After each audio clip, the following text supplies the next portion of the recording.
Farmer ఉన్నాడంట. 2 విత్తనాలు పట్టుకుని 2 విత్తనాలని నాటినప్పుడు, కింద వేసినప్పుడు, వేచి ఉండండి, వర్షం పడుతుంది.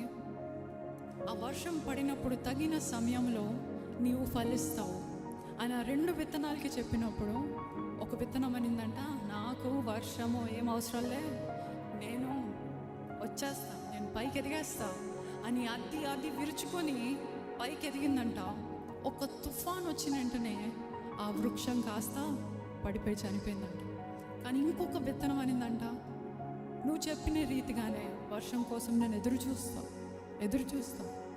సమయం, సంవత్సరాలు, నెలలు, సంవత్సరాలు గడిచిపోతున్నాయి, కానీ అయినా నేను ఎదురు చూస్తా. నిజంగా వర్షపు జల్లులు పడినప్పుడు ఆ వేర్లు నేలలోకి బలముగా నాటబడి, బలముగా పాకి ఒక మహావృక్షమైందంట. తుఫాన్ వచ్చింది, వరదొచ్చింది, గాలి వీసింది, కానీ ఆ వృక్షము పడిపోలేదు. ఆకులు రాలేయేమో, వృక్షాలు కింద పడ్డాయేమో, కానీ మరలా అది బ్రతికింది, మరలా ఇంకా వృక్షాన్ని ఇచ్చింది.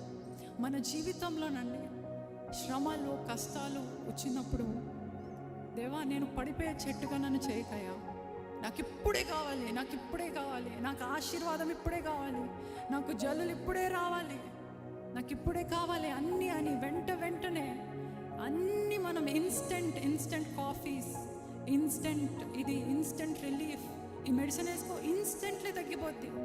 అవునా? బిజీ వరల్డ్లో ఎవ్రీథింగ్ ఈజ్ ఇన్స్టెంట్. కానీ దేవా, I don't want instant blessings, I don't want instant ఆశీర్వాదాలు నాకు వద్దయ్యా. నీ సమయంలో నీ జల్లులు నా పైన కుమ్మరించు, నీ సమయంలో నన్ను ఆశీర్వాదకరంగా చేయి.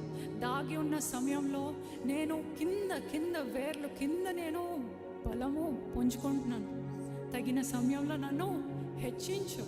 ఎప్పుడు మనకి పై రూపమే కావాలి, కానీ పునాదులు బలంగా ఉన్నాయా, నన్ను పునాదులు బలపరిచాయా, నన్ను కింద వేర్లు నన్ను బలపరిచాయా.